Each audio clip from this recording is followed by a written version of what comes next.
gagawin natin. I want you to hold on to the end point of the necklace. Sticky, guys.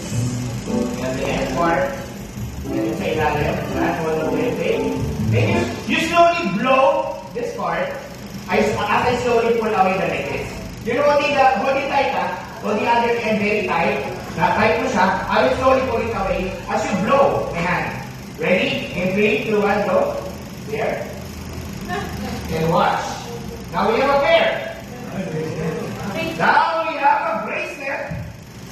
And then a necklace. Malatuhan naman natin si Clay. Thank you.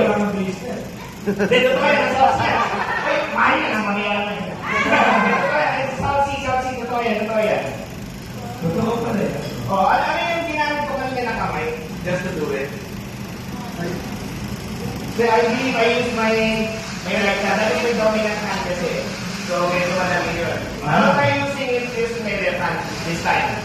Tingnan natin kung gagana. Mas mahirap eh kasi this is my dominant hand. It's for writing. Left hand. If I can also do the knot using one hand here. Mas mahirap. Mas maliit lang siya.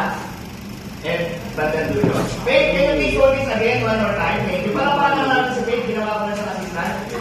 Pero walang talent fee. Right, wait, hold the other end as well. Let's do it one more time. I will slowly pull up with the necklace as you slowly blow my hand. Pull it out, Ready? 3, 2, 1, go. And now, apparently, there is now a ring. It's a completion! Yeah!